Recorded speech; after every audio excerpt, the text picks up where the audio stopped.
Ministerio Sarmiento Arboleda. Ministerio de Enseñanza e Instrucción Bíblica. Estás en sintonía de Sin Levadura en la Doctrina. Te habla tu amigo hermano Carlos Hernán Sarmiento.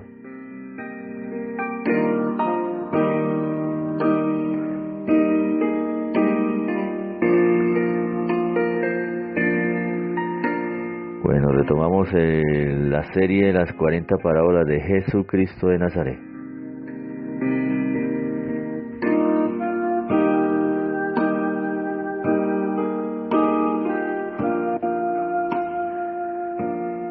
Parábola número 32, el fariseo y el publicano. La encontramos en Lucas capítulo 18, del versículo 9 hasta el 14.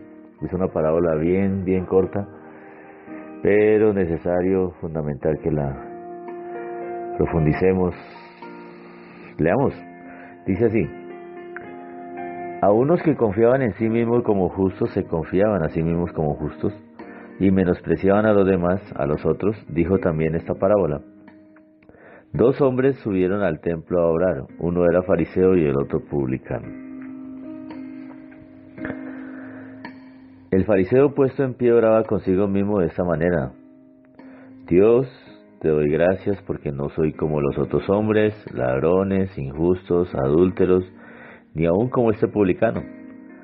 Ayuno 2 veces a la semana, doy diezmos de todo lo que gano.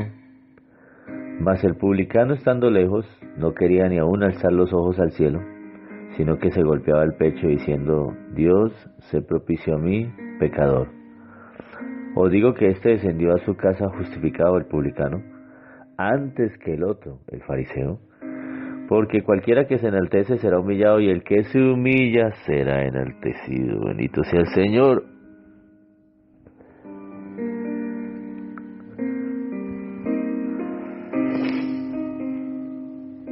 Bueno, queda en el primero y el último verso prácticamente la moraleja de esto, pero hay mucho para desglosar aquí. El primer punto, ¿cuál es? El primer punto es: a unos que confiaban en sí mismos como justos y menospreciaban a los demás. Listo, esa fue la antesala, el contexto puntual de esa parábola. Jesús, al ver a algunos como muy altivos, orgullosos, soberbios,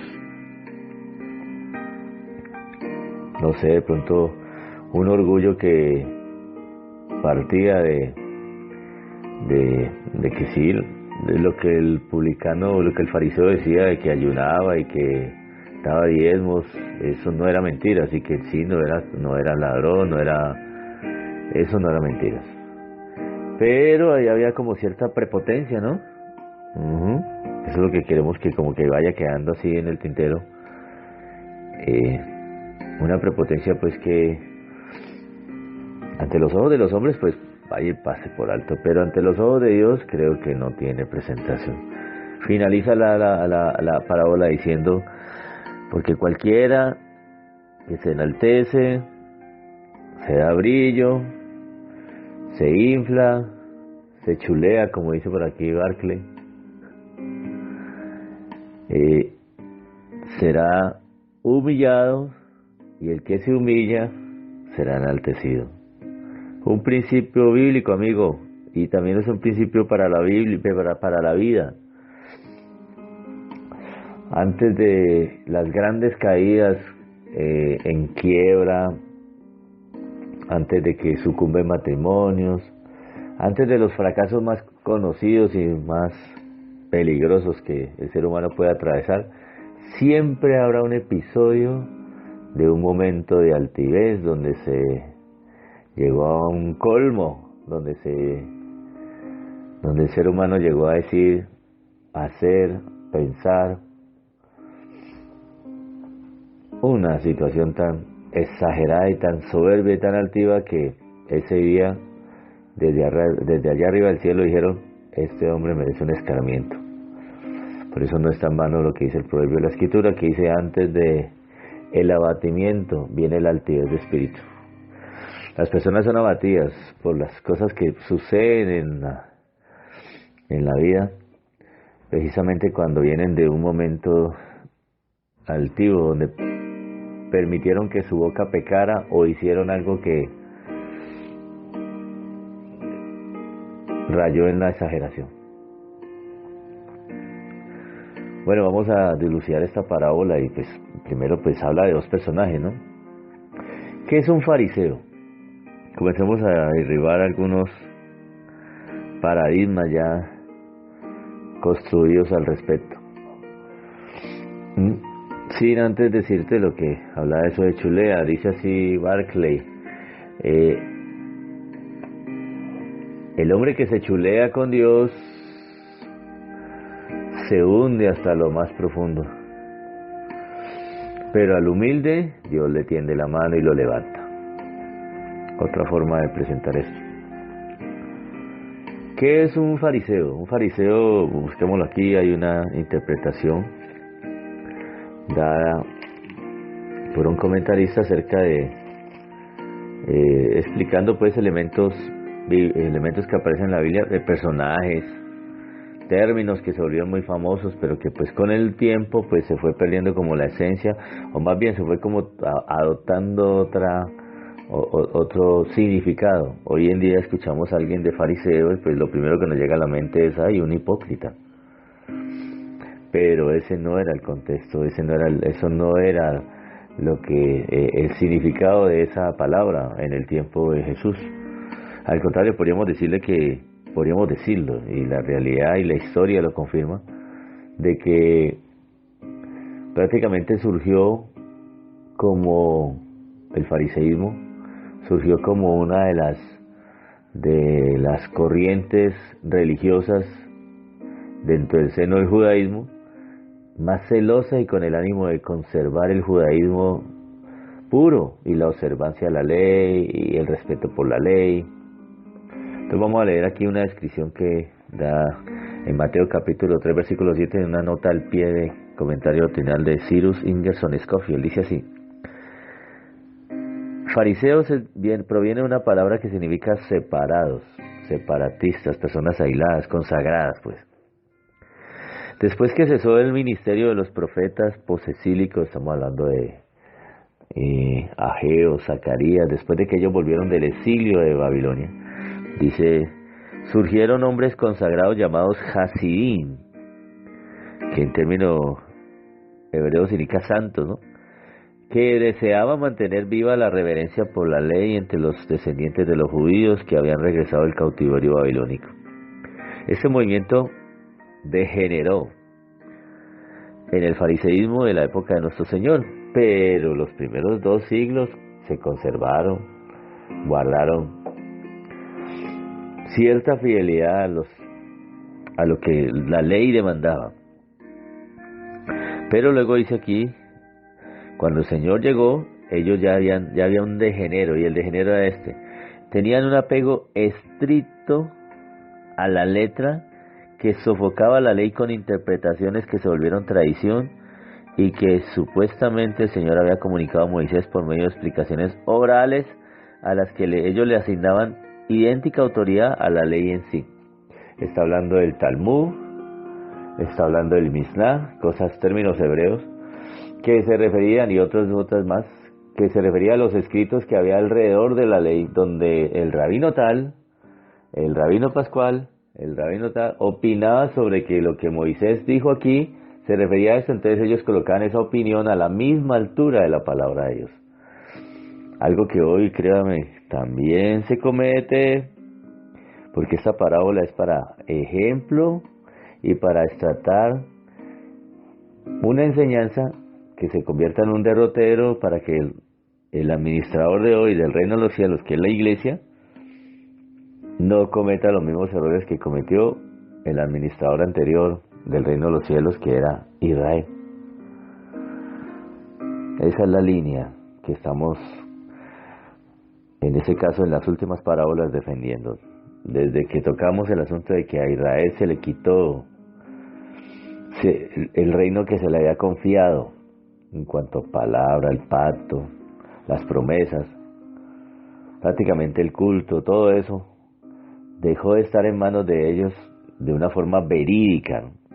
Ellos siguen con su ritual y todo, pero perdieron la presencia ellos. Perdieron la esencia. Cuando Jesús les dio ese decreto en Mateo 21:43, el reino de los cielos será quitado de vosotros y dado a gente que produzca los frutos dignos del reino de los cielos. Entonces estas parábolas nos dan directrices para no repetir la misma historia. Una frase que dice que el pueblo que desconoce su historia está condenado a repetirla. ¿Listo? Entonces, estas personas, pues prácticamente todo eso se había vuelto similar a lo que hoy en día pasa cuando ponemos la voz de un hombre, la palabra de un hombre, la interpretación de un hombre a la misma altura de la palabra de Dios, y eso no se puede hacer. La palabra de Dios es infalible. Ese es un principio bíblico de base, es uno de los principios bíblicos eternos, de los cuales usted no se puede dejar mover, que es que la palabra del hombre es falible, o sea, el hombre puede fallar, pero la palabra de Dios es infalible. En el tema de la profecía lo vemos más claro. Cuando un profeta es de Dios, por allá en Deuteronomio, creo que está en el capítulo 10, bueno, no recuerdo exactamente, habla acerca de que qué profeta es de Dios y cómo reconoceremos a un profeta que viene de parte de Dios. Pues sencillo, si todo lo que dijo se cumple, o sea, si es infalible lo que salió de su boca, es porque efectivamente proviene de Dios. Pero si dijo 10 cosas, 9 se cumplió y una no se cumplió, no lo temáis, no es un profeta verdadero. ¿Así? Deuteronomio capítulo 13. Usted lo puede buscar ahí, listo. Entonces, repetimos el asunto. La palabra de Dios es infalible. La palabra que sale de la boca de Dios, la palabra que sale de la boca del hombre es falible, falla, el hombre comete error, el hombre desatina, Dios no desatina. Entonces, ninguna prédica, ninguna enseñanza como la que yo te entrego, ninguna exposición de la Escritura, ninguna es infalible que podamos decir que lo predicó fulano de tal y este hombre no se equivoca. No, ninguna. Si analizamos, si profundizamos, debe haber algún error en alguna parte, pero su palabra es eterna e infalible. Inerrancia. La inerrancia de las Escrituras significa que la palabra de Dios no comete errores. Eso se llama inerrancia, sin errores.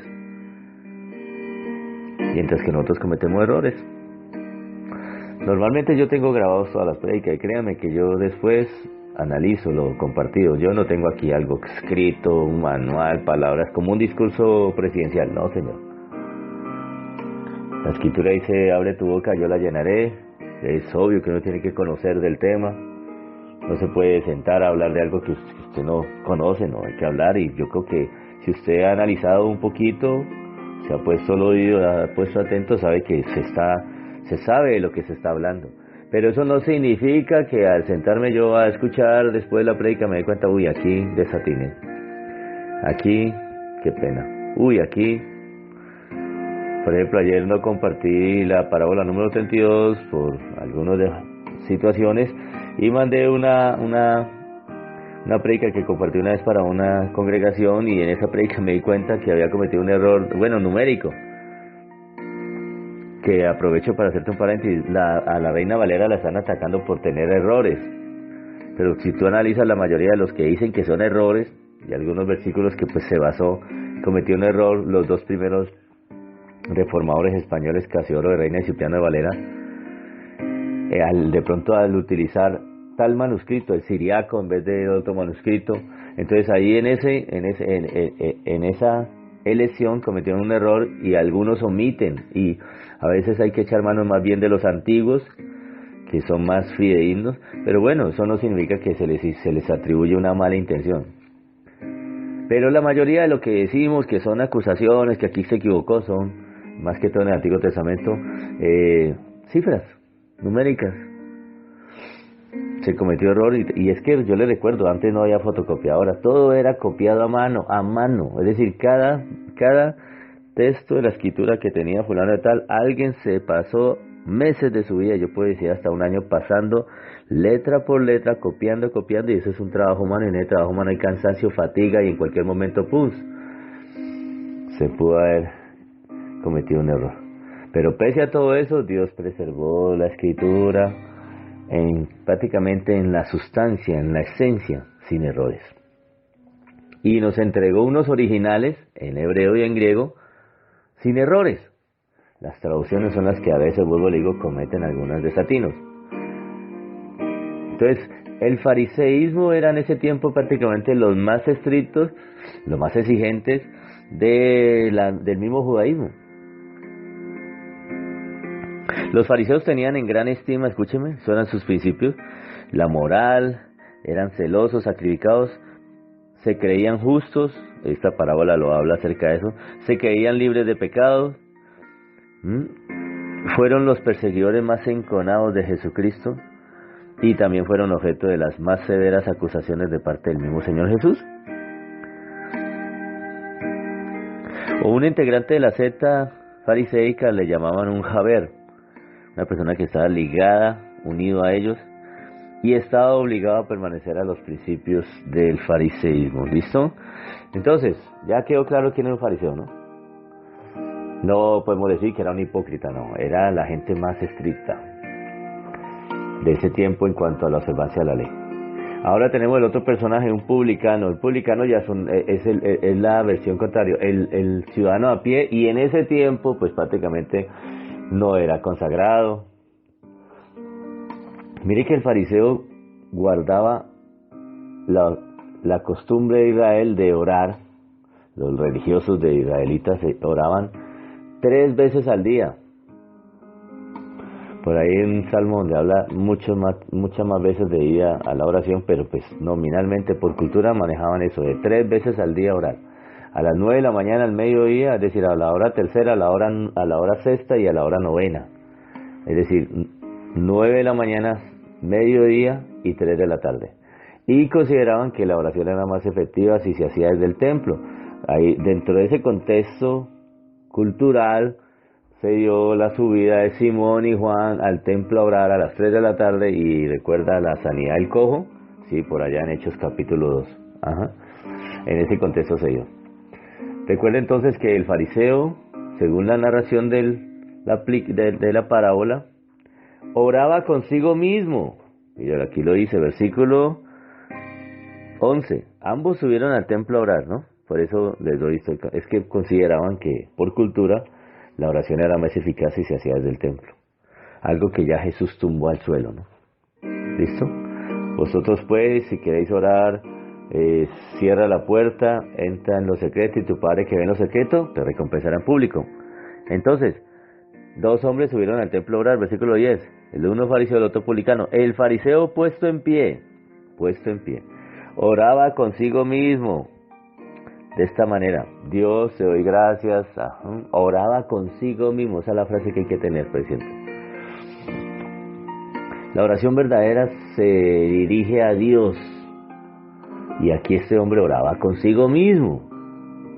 Este hombre no estaba pidiendo perdón al Señor de nada, sino que estaba llegando a darle su balance al Señor y su información de lo bueno que era Él. Comenzamos mal, ¿no? Estaba presentando sus credenciales, por ejemplo, exageradas. En la ley de Moisés solamente el día de expiación era el día que se proclamaba ayuno y se afligía el alma. Eso está por ahí en Levíticos capítulo 16 y capítulo 23. Ese día se le llaman el Yom Kippur, el día de la expiación, el día donde nuestro Señor Jesús unió la Pascua judía, la primera fiesta levítica, con el día de la expiación. Él fue el cordero, el macho cabrío de la expiación, y fue el cordero ofrecido en la Pascua, entre las 2 tardes. Y el pueblo en ese día se afligía y no comía absolutamente nada. Este hombre, además de ese ayuno único dentro de la ley de Moisés, le sumaba más ayuno, pero dice, mira, ayuno 2 veces al día, a la semana. Ayuno 2 veces a la semana, algo le sumó a eso. Además de eso, no solo diezmaba el diezmo del grano, el diezmo de los productos, como dice en Deuteronomio 14, en número 18, que recibían los levitas, sino que este hombre diezmaba de todo lo que le entraba. O sea, el hombre llegó, digámoslo así, y aún a tratar de ser más allá de lo que exigía el mismo precepto. Y en ningún momento Jesús dijo que estaba mal, que estaba faltando a la verdad. No, si él decía que ayunaba 2 veces a la semana, porque lo hacía. Y si daba el diezmo, bueno, un ejemplo, no daba el diezmo, daba el 20%, es porque lo hacía. Y hay gente que dirá, oh, qué hombre de ejemplo. Pero recuerde que el problema era que eso estaba alimentando era su orgullo y su prepotencia, es decir, yo soy mejor que los demás, yo tengo el primer puesto. Para los que en el pasado fuimos los más brillantes de la clase, me ocurrió a mí. O sea, entendemos a este personaje, yo lo entiendo. Pero llegó un momento, escúcheme, donde cuando tú ocupabas los primeros puestos, porque sencillamente eras brillante. Me pasaba que tenía una retentiva tremenda, pero a mí no me pedían las tareas porque los profesores decían que este hombre la tiene, pero entonces fulano que tenía tal reputación, tráigame la tarea, profe, no la hice. Y a veces lo que hacían a uno es, Sarmiento, pase al tablero, bueno, pum, tenga. ¿Sí ven? Entonces como colocaba, mire el ejemplo, y se bajaba uno del tablero como que con el pecho inflado. Y eso va sumando al orgullo, va alimentando la crispeta, siempre lo enseño de esa forma. La crispeta está, yo soy muy inteligente. Aquí en este contexto es, yo soy un hombre muy consagrado, santo, justo. Pero recuerde la intención de la parábola, a aquellos que confían en sí mismos como justos, y no es que no hablemos de justicia, Jesús nos justificó, pero esto ha hecho carrera en el pueblo de Dios de tal manera que hoy encontramos gente supremamente altiva y supremamente altiva, confiada solamente en que ayuno y me congrego en todos los servicios que ofrece el culto. Escúcheme, me congrego, me levanto tal temprano a orar, soy fiel diezmador. O sea, hoy en día habría personas que también sacarían las mismas credenciales. ¿Usted por qué es buen cristiano? No, yo me congrego fielmente en los días de culto, martes, miércoles, vengo al ayuno, también participo en la vigilia, las alboradas, y no falto al culto dominical. ¿Usted es cristiano por eso? ¿Sí está viendo cómo comenzamos a sacar palmarés, credenciales? Algo que pasó en el mismo colegio que a mí me comenzó a disgustar y a llevar por otro camino distinto a la soberbia, era que encuentras personajes que querían destronarte del primer puesto. Vuelvo y te digo, logrado a veces sin mucho esfuerzo, porque uno no estudiaba, no me gustaba el estudio, se le aclaro. A Carlos Sarmiento, los que me conocen, no le gustaba eso. Sí, la verdad no me gustaba el estudio. Yo desde ese tiempo ya estaba pensando en la música. Y a los 18 años ya me definía, yo me voy por el no voy a estudiar. Pero como saqué un buen IFES, pues quedé en la universidad y ahí siguió la esta, pero es como cuando uno quiere, como uno sigue como algo que pues por inercia. Pero en la Universidad del Valle sí me di cuenta, Dios mío, que yo tenía una pésima disciplina de estudio y allá sí me vi a fugias, yo. Y el que venía de los primeros puestos, acá, una lucha para acercarme siquiera por allá a las de la punta, porque ahí sí me di cuenta de que había gente que eran unos nerdos, cosa que yo nunca me consideré. Aunque hay gente que dice, Carlitos, sí es un nerdo. No, nada, no me consideré. Pero una cosa que sí me ayudó a mí a ubicarme y a comenzar como a bajar, y como lo que Jesús pretendía aquí, como que ubíquese ya, deje esa competencia, esa carrera por brillar más que los demás. Encárguese de lo suyo, mire su condición, algo que el Señor nos demanda, a mirarnos primero. Mira aquí, menospreciaban a los demás, dice el versículo 9, menospreciaban a los demás. ¿Por qué? Porque pues te comparas.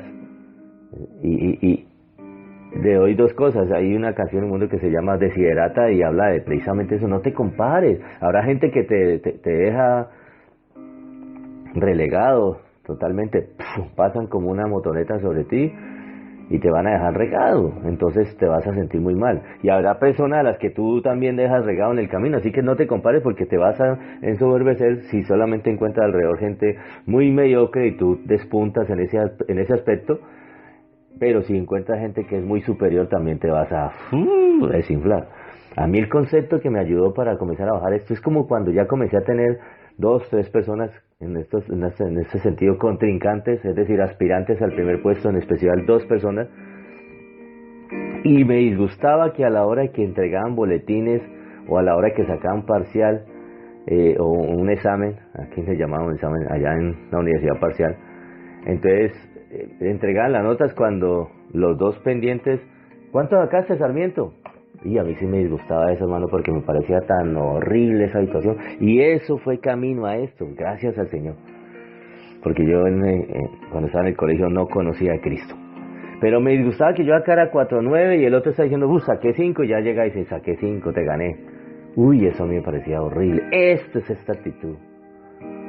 Oh, mira, yo tengo mejor nota que ese hombre que está parado allá afuera.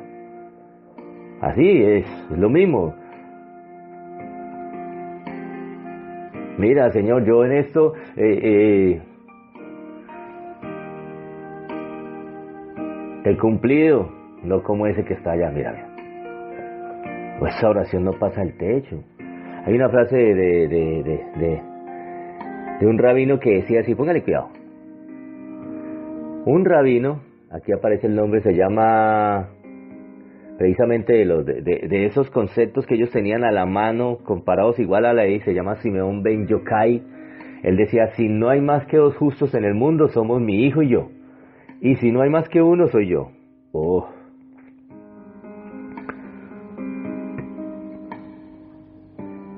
Otra frase rabínica. Te doy gracias, oh Señor Dios, porque me has dado parte con los que se sientan en la academia y no con los que se sientan en las esquinas. Porque yo madrugo como ellos, pero yo madrugo para buscar las palabras de la ley y ellos para cosas vanas. Yo trabajo como ellos, pero yo trabajo para recibir una recompensa, ellos trabajan y no reciben ninguna recompensa. Yo corro como ellos, pero yo corro hacia la vida del mundo venidero y ellos hacia el pozo de destrucción. Pero si usted está comparando, esa gente está comparado con, es decir, prácticamente la frase que he dado siempre en otra enseñanza, esta gente se olvidó dónde lo sacó el Señor. Ahora el problema es que estas personas no vivían el Evangelio. En el Evangelio hay una cosa distinta. En el Evangelio arrancamos por personas a las cuales el Señor se enmendó su camino. Esa está la gran diferencia entre un religioso que siempre ha estado supuestamente cumpliéndole a Dios, es un hombre bueno, honesto, moral, etcétera, etcétera, pero pues no conoce a Dios y no sabe que el camino hacia Dios es la humillación, es decir, a pesar de que tú digas seas bueno, honesto, moral, tú realmente comparado con Dios, de pronto comparado con los demás, pues que despunte, pero comparado con Dios, al que le estás hablando, al que le estás diciendo palabras, debes bajar la cabeza en vez de levantar pecho, sacar pecho, ponerte en pie y hablar con prepotencia. Ese es el contexto que está en esta parábola. Te estás desdirigiendo a Dios y ante Dios humíllate. Comentaba Barclay aquí en una nota que decía que es que a veces el problema es ese, que miramos es alrededor y no miramos es al cielo. Y mirando alrededor, pues algunas cosas que hacemos bien, los que yo siempre, y eso lo he defendido, es que cuando vamos a hacer algo para Dios, hagámoslo bien o no lo hagamos. Es decir, seamos perfectos como vuestro Padre que está en los cielos es perfecto. Y habla de una obra completa, pero también habla de hacer algo, no a como caiga, no, como dicen en el mundo, a la maldita sea. No, sos cristiano y es para tu Dios. El Dios que te rescató, el Dios que te ama, el Dios que te cuida, el Dios entonces, hacelo bien. En eso yo soy defensor de eso. Pero estamos hablando es que nos comparamos, cuando hacemos la tabla de comparaciones con los de al lado, pues obvio, entonces te vas a subir, porque si hay algo de ánimo y hacer las cosas bien en ti, pues vas a encontrar que hay gente que no las hace de esa forma, entonces, el gran Carlos Sarmiento. ¿Sí me hago entender? ¿Sí me hago entender? Pero la comparación es con Dios, ante Él es que nos comparamos. Entonces Barclay decía que una vez en camino hacia un lugar, en un viaje, él vivía en Inglaterra, dice que vio de ida hacia el sitio una casa que deslumbraba por lo hermoso, blanquita, brillante. Venga, yo digo así, encuentro las palabras del varón. Sí, aquí está. Iba para Escocia y el lugar se llamaba Yorkshire. Cuando pasaba encontró una casita de campo tan hermosa que irradiaba de una blancura inmaculada, ¿listo? Pero después de que volvieron de Escocia ya había nevado, de regreso había nevado. Y cuando pasó, pues estaba todo cubierto de nieve y vio la cabañita que al comienzo le pareció exuberante, pero resulta que no había nevado en ese tiempo. Entonces el blanco, en ese momento, antes de nevar, pues ella deslumbraba alrededor de los demás. Pero ya cuando cayó la nieve del cielo y volvió a ver la cabañita, le pareció sucia y hasta gris en comparación con la blancura virginal del paisaje que Dios... Y es lo mismo cuando nos vamos ante la comparación divina y ay, baje la cabeza, humíllese. Esa es una regla de la ley de Moisés y es una regla de la vida. En el Nuevo Testamento eso quedó también establecido, por eso Jesús dijo, el que se humilla será ensalzado y el que se ensalza, el que se enaltece será humillado.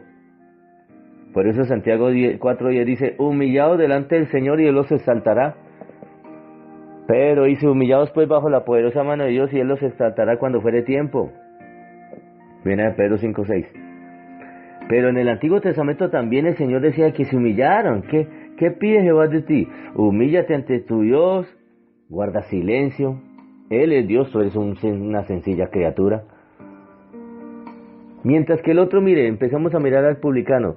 El publicano ni siquiera levantaba la cabeza, los ojos al cielo, oigan, no quería, dice el versículo 13, mas el publicano estando lejos no quería ni aún alzar los ojos al cielo, sino que se golpeaba el pecho, el famoso mea culpa. Pero mire, aquí dice una traducción, la NACA, ya digo qué traducción, porque dice que esta traducción quedó muy corta con lo que realmente quería decir la traducción de la Bower Cantera, una traducción de la Nueva Biblia Española, que se acerca más a esta frase que dijo el publicano. ¿Cuál era lo que dijo realmente? Dios, ten misericordia de mí, el pecador. Oh, eso es una antonomasia. ¿Qué es? Que él se identificó, prácticamente aquí el jugador. Esa antonomasia significa una frase que te reemplaza y que y ya con esa frase quedaste ahí, rotulado. Aquí está el pecador, Señor. Pablo se atrevió a decir un día, a mí, que era el más pequeño de los apóstoles, que no soy digno de ser llamado apóstol porque yo perseguía a la iglesia, decía el apóstol Pablo. Eso está en la segunda carta de Timoteo. A mí, el pecador más grande de todo el mundo, tuvo el Señor misericordia de mí. ¿Y por qué lo dijo Pablo? O Saulo, pues Saulo de Tarso, porque él fue el primero que se dejó usar de estos fariseos para perseguir al pueblo y matarlos. Los otros estaban defendiendo su organigrama, su estructura, su infraestructura. Es decir, eso estaba amenazando contra el negocio establecido aquí en Jerusalén. Y tenemos que impedir que esos discípulos sigan predicando en el nombre de ese Jesús. Ya mataron a Jesús, pero esta gente nos ha llenado toda la ciudad de esa doctrina, de ese nombre. Tenemos que impedirlo, pero mire, ellos estaban en un acto de reacción. ¿Por qué? Porque los judíos, los discípulos predicaban, hacían milagros, siguieron haciendo milagros, pensaron que al matar a Jesús paraban los milagros, pues se encontraron que no fue así. Antes, al contrario, ahora ya no era uno el que hacía milagros, ahora se multiplicó en 12. Y eso sigue pasando. Entre más el enemigo persigue, mata a un siervo de Dios de verdad, se multiplica el evangelio, y es porque el Señor declaró que este mensaje iba a llegar hasta los confines de la tierra, y así será. Y encuentran a estos personajes ya igual, hasta Pedro, Pedro, que ellos sabían que era un pescador, ya lo respetaron porque dijeron este hombre, y además de eso se tiró 2 prédicas, sus primeras 2 predicaciones, y 5,000 personas en esas 2 conversiones. Nuevas dos predicaciones se convirtieron y le reconocían que había estado con el Señor. Ya vieron en él lo mismo que Jesús tenía, el Espíritu Santo de Dios, que también usted y yo lo tenemos. Y encuentran que no pueden parar esta situación, pero ellos estaban en una acción-reacción. Los discípulos hicieron este milagro, reaccionan, pero este personaje concibió maldad. ¿Cuál dijo? No, ¿qué hacemos? A esta gente tenemos que... Y resulta que hay que... No, pues entonces comencemos a perseguirlo. Y este hombre arrancó con eso, y él por eso lo dice: yo fui el más pecador de todos. La traducción mejor aquí no es ser propicio a mí, pecador, no. Ten misericordia de mí, el pecador.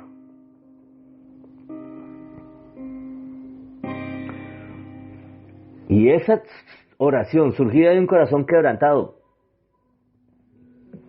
sincerado delante de Dios, avergonzado de sí mismo, le granjeó esa aceptación delante de Dios. Por eso dice: de cierto os digo que éste descendió a su casa justificado antes que el otro, porque el otro no bajó la cabeza. Orgullo. Y una cosa que Dios le dijo a Israel siempre: ustedes son orgullosos, duros de servir. ¿Sabe quién hay que servir? Esto, mire, el cuello, acá la estoy tocando. No bajan el cuello a nada. Y hay gente que dice: no, rendirse nunca. Parados firmes en la vida, dándole golpes, tenga, a ver si bajan la cabeza, a ver si se humillan, a ver si dejan esos ojos altivos, dejan esa altivez de corazón, esa soberbia de la lengua. Por ahí vi un video que mandó un familiar otro día, que es que cuando yo estuve solo, nadie estuvo conmigo, por eso no me culpes, que yo ahorita paso mis pruebas solo. ¿A quién te dijo que tú estuviste solo? ¿Y quién es el que hacía la tarea de corazón? ¿Quién es el que le daba aire a sus pulmones? Deja de andar creyéndote solamente el Rambo, ¿cómo dice? El Conan, el héroe de la película. Dios retira su mano y usted pide: auxilio, me está dando un infarto. Auxilio, tengo un ataque respiratorio. Y ahí sí, eso no lo puedes superar tú solo. ¿Sí está viendo? No sé, el enemigo conoce eso y por eso desde niño comienzan a alimentar ese orgullo, esa altivez, esa cultura de la prepotencia, del mirar a los demás por encima del hombro. 3 cosas dice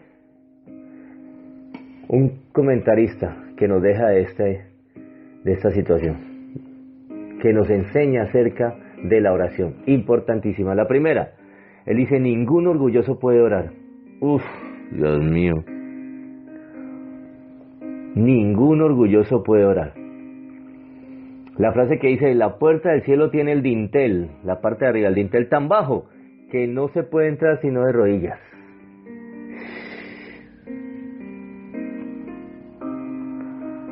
Otra, aporte, que nos enseña esta parábola acerca de la oración: nadie que desprecia a sus semejantes puede orar.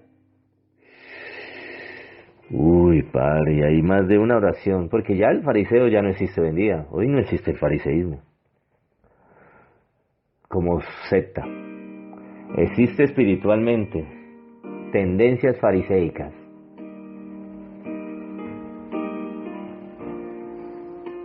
Nadie que desprecia a sus semejantes puede orar. En la oración no nos podemos encumbrar por encima de los demás.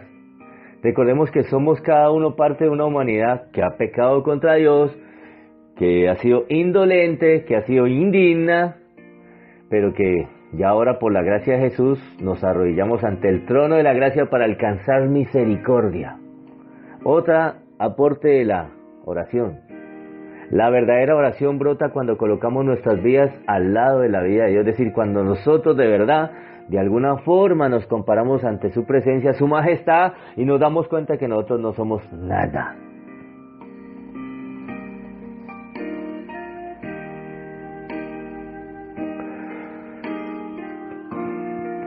Hay una frase, hay un término griego que se utiliza aquí, en especial en el verso 13, donde dice: sé propicio a mí. Como conocedor de la ley, el publicano estaba tocando el tema del propiciatorio. Te recuerdo que era el propiciatorio, nos queda pocos minutos. El propiciatorio era la tapa que cubría el arca del pacto, donde encima del propiciatorio colocaron dos ángeles que se tapaban los ojos, mire, con las alas se tapaban los ojos, no miraban la gloria de Dios, pero sus dos alas las extendían y esas dos alas eran dos ángeles, formaban un círculo. En ese círculo, la nube de humo se posaba en el día y la nube de fuego se posaba en la noche. De ahí era que salía esa nube. Pero el propiciatorio quedó, esa tapa, esa cubierta quedó en el aspecto teológico como un tipo de lo que era la expiación, algo que cubría nuestros pecados. Eso era lo que tenía en mente el publicano. Señor, aquí está el pecador, por favor, se propicio a mí. Jesús fue propicio a nosotros, dice la Escritura en Romanos capítulo 3, versículo 25, dice así: y Él es la propiciación por nuestros pecados, a quien Dios puso como propiciación por medio de la fe en su sangre, para manifestar su justicia a causa de haber pasado por alto los pecados de todos nosotros, los pecados del pasado. El término griego ahí propicio es hilaskomai, que está relacionado con hilasterión y hilasmos, tres términos griegos sujetos y relacionados con esa expiación.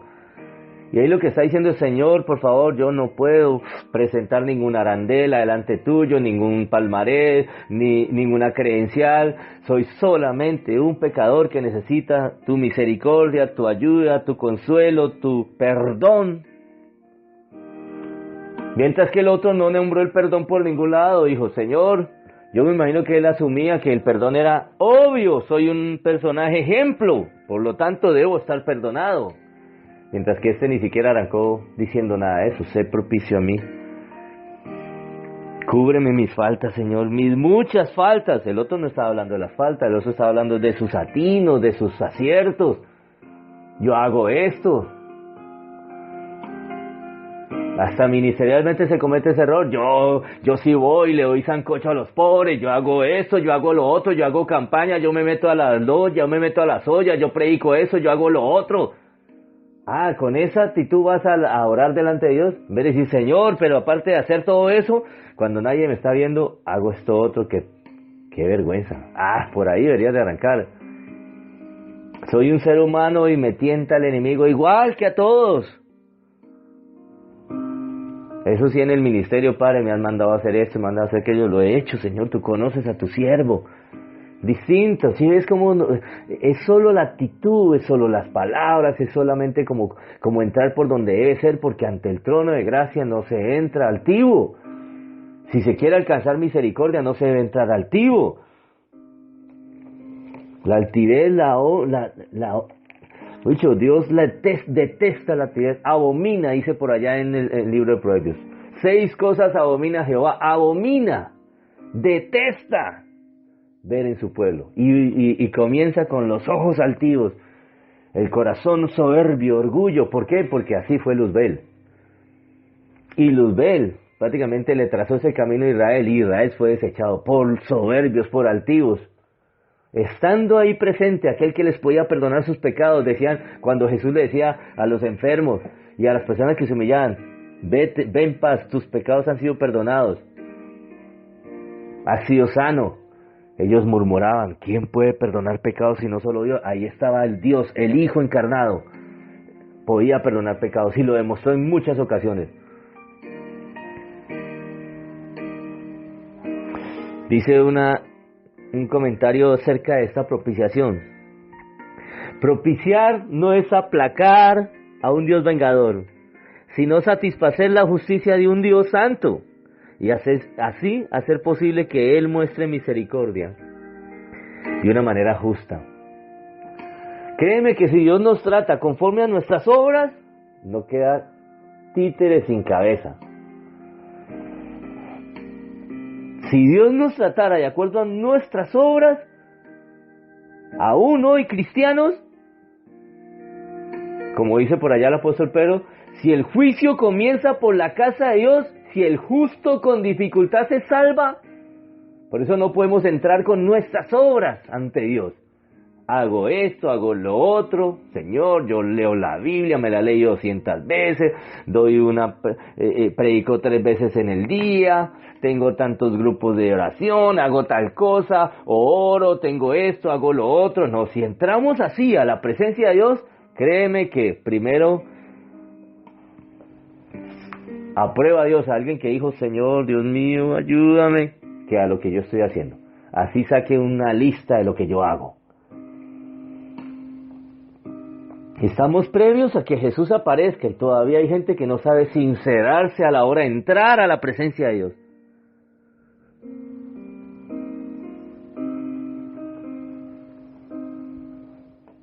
Aquí ya estamos dando aplicativos de lo que debe hacer esta parábola en nosotros. Esta parábola no fue hecha a la olla a los tarros, no se colocó allí solo para llenar un espacio en este libro de Lucas, no, Lucas dijo, falta acomodar como 5 versículos, venga, ahí dejamos eso de relleno. Esto no fue dado de relleno.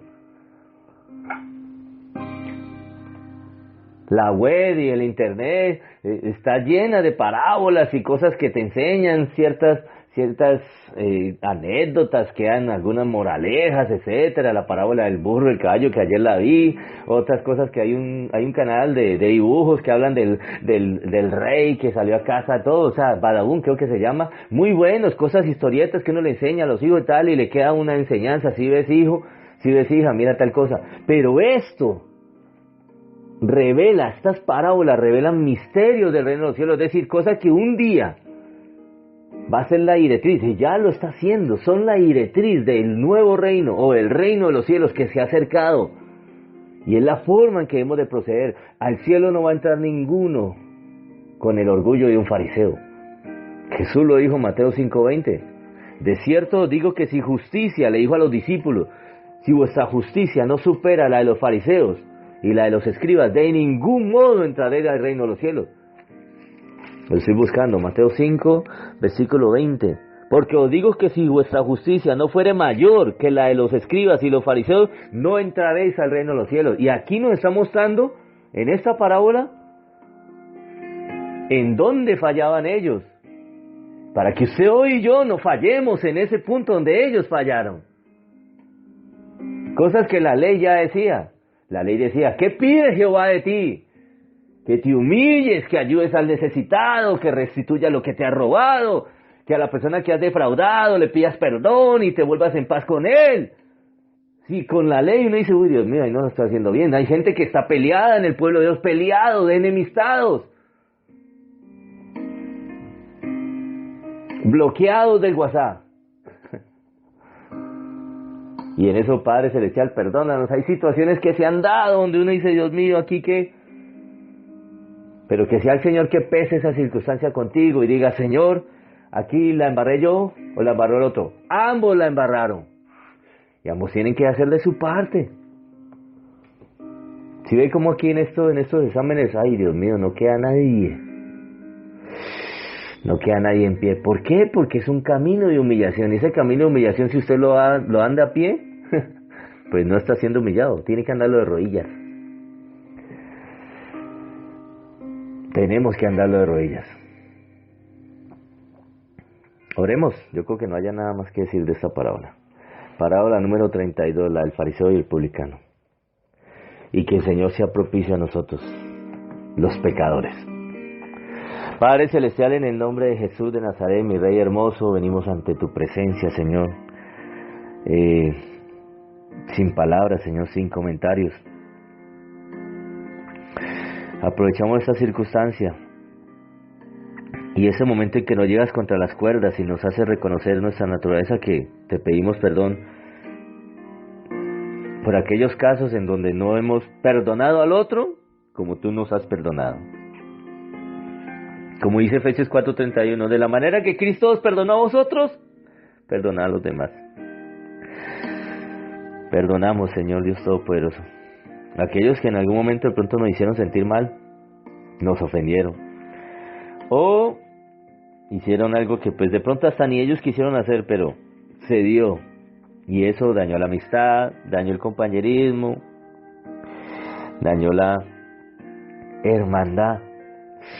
Santo Rey.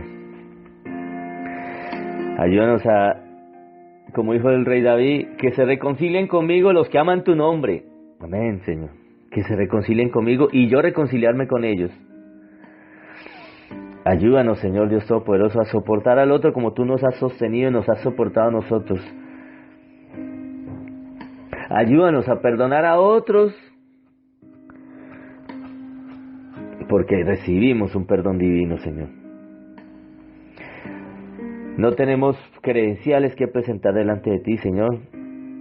Ni el hombre que tenga más títulos en este mundo tiene manera de poder decirte a ti, Señor, aquí fulano de tal, y extienden alfombra roja para entrar a tu presencia. No, la alfombra roja es para ti, Señor. Y si esa alfombra roja existe, pues hay que caminarla de rodillas hasta tu presencia. Al trono de gracia nos acercamos, Señor. Porque ya tenemos acceso al trono de gracia, Señor. Ya fuimos redimidos de nuestros pecados. Nuestros pecados fueron alejados de nosotros, pero no por nosotros, ni por nuestras obras buenas. Al contrario, nuestras obras, entre comillas, son las que añadían pecado. Fue por una obra justa, perfecta y santa que hizo tu Hijo en la cruz. Y esa es la obra que me presenta delante de ti. Díselo. Esa es la obra que me presenta delante de ti. No son ninguna de mis acciones, no son ninguno de mis hechos, ni mis palabras, ni mis bonitos discursos, ni mis bonitas enseñanzas. No son ninguna de esas cosas que me presentan delante de ti. Es el sacrificio perfecto de tu Hijo amado, el Cordero Santo. Él sí es santo, Él sí es puro, Él sí es digno de exaltación. Yo soy, Señor, una persona más de los que rescataste en este mundo por misericordia. Que no soy digno de andar en tu senda porque cometí errores, pero aquí estamos. Nos escogiste, éramos menospreciados, algunos de pronto no como otros, pero lo vil y menospreciado escogiste para avergonzar a los que hoy en día se creen mucha cosa, Señor. Ayúdanos a que tu pueblo no se crea mucha cosa. Tu pueblo es escogido, sí, amén. Tu pueblo es hermoso, tu pueblo es santo, tu pueblo es una preciosa novia que está esperando a su futuro, su comprometido. Pero su pueblo no se puede sacar de ese momento de sencillez de corazón y esa humillación que es necesario verla en ministros, en ovejas. Te pido algo especial, Señor, y es que baja el orgullo de aquellos que han hecho del cristianismo un camino igual al fariseísmo, Señor. Humíllalo, Señor, abátelo, Señor. Aquellos que han hecho del evangelio, Señor, una réplica falsa del fariseísmo, Señor, del tiempo de los judíos, Señor. Permite que ese orgullo, esa prepotencia, Señor, en especial de personas que han de ser ejemplos de la grey, ministros, sea, Señor Dios, juzgado por tu mano preciosa para que el pueblo entienda que ante ti estamos, Señor Dios, humillados. Humillados pues bajo la poderosa mano de Dios para que Él los exalte cuando fuere tiempo. En este tiempo donde tu obra, tus obras, las obras que invocan tu nombre, vuelven a sus actividades, Señor Dios, que aprendan la lección, que en cualquier situación como esa que sucedió, es un ejemplo de que soplas y no hay manera de hacer nada, Señor. Permites esto, permites aquello y no hay manera de hacer nada. ¿Y en dónde queda el orgullo? ¿En dónde queda la prepotencia? ¿En dónde queda esta gran obra que yo edifiqué, como decías Nabucodonosor, la gran Babilonia que yo construí? Ayúdanos, Señor Dios Todopoderoso, a comportarnos, Señor Dios, humillados delante de ti. Tú eres el gran pastor de las ovejas, nosotros somos ovejas de tu prado, Señor. Tú eres el que manda, nosotros somos siervos nomás, Señor. Y si nos decimos ministro, un ministro es sencillamente alguien que está al servicio de los demás, Señor. En el nombre de Jesús te lo pedimos, Señor, y ayúdanos, Señor Dios, que esta parábola nos quede en lo más profundo de nuestro interior, de que no menospreciemos a nadie, que no miremos a nadie por encima del hombro, y que ante tus ojos, Señor Dios, todos somos importantes, Señor, aún el que no ha llegado, porque por eso no has venido tú, porque no se ha completado el número de los escogidos y está dentro de aquellos que no han rendido su vida a tus pies, Señor. Pero en algún momento, Señor, un mensaje los tocará, Señor. Permítenos predicar y alcanzarlos, Señor. Y cuando lleguen, Señor Dios, harán parte del cuerpo de Cristo y serán uno con nosotros, Señor. Y ahí sí estaremos completos para que tú vengas y aparezcas en las nubes, Señor. Ayúdanos, Señor Dios Todopoderoso, a tener la actitud del publicano siempre. Entrar a tu presencia, Señor, pidiéndote primeramente que nos cubras en nuestras faltas, Señor Dios. Que seas propicio y que alcancemos misericordia, Señor. Te damos gracias, Padre, en el nombre de Jesús. Espíritu Santo Dios, gracias por tu presencia. Te espero el día de mañana con el bendito poder de Dios, que Él nos preste su misericordia y su vida una vez más, y nos permita seguir con esta serie. Que Dios te bendiga y te guarde. Hasta el día de mañana. Bendiciones.